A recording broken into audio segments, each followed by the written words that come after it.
Eskom and see what will work best. It is not a path to privatization. I repeat, it is not a path to privatization.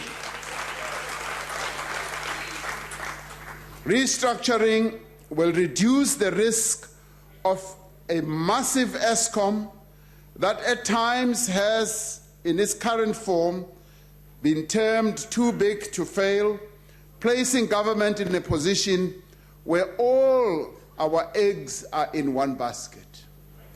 Now, the breakdown of 6 units immediately takes out 4,000 megawatts and has an overarching impact on not only the economy of our country, but the lives of our people.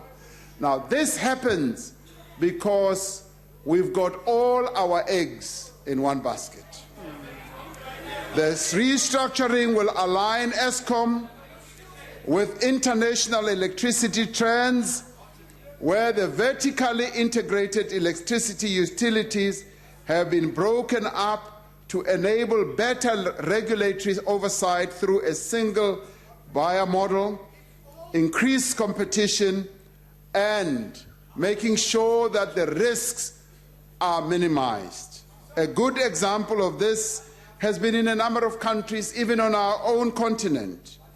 A unitary Eskom has proven to be too difficult to lead. Looked at just ordinarily, it is by any means the largest enterprise in our country. It has gone through a number of board and executive leadership iterations without trending towards a sustainable operational path.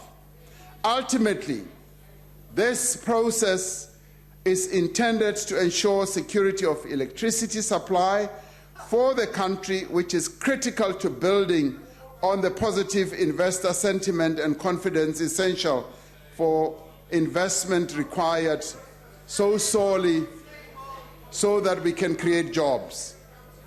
And in the end, Eskom in its current form faces a number of challenges. In the end, we need also to look at the financing of Eskom. Financially, the reference to cost-cutting should be understood not to mean retrenchments. The preferred strategy in reducing human resources costs, in the end, is not what would ordinarily be the preferred route.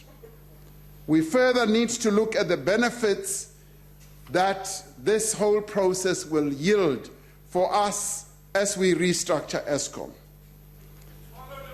Operationally, Eskom's plant age is an average of 37 years and has seen some of the engineers that have been trained to maintain these legacy systems exit the business, and those are some of the challenges that we face in Eskom.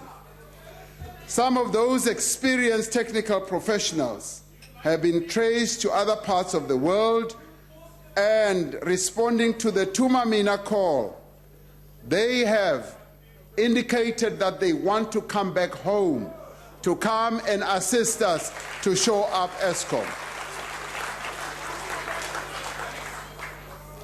Now, in the meantime, what we need to do, as you scream and shout, what we need to do is to aggressively put the load shedding behind us. The teams assembled by the presidency, the Minister of Public Enterprises, and the Eskom board need to prioritize building up of adequate electricity generation safety margin to ensure the national grid is restored to a state of robustness, able to withstand the demands that will be placed on it by new industrial capacity. We all need to agree on the roadmap with concrete actions in the short, immediate, and long term to achieve an end state of an electricity secure country. While restructuring Eskom won't solve the immediate electricity supply crisis, it will position the company to more effectively meet the country's energy needs into the future. It will also help us in simplifying management, but more importantly, it will also enable funders to better assess the risk and opportunity and open space for new investment in generation capacity on an urgent basis.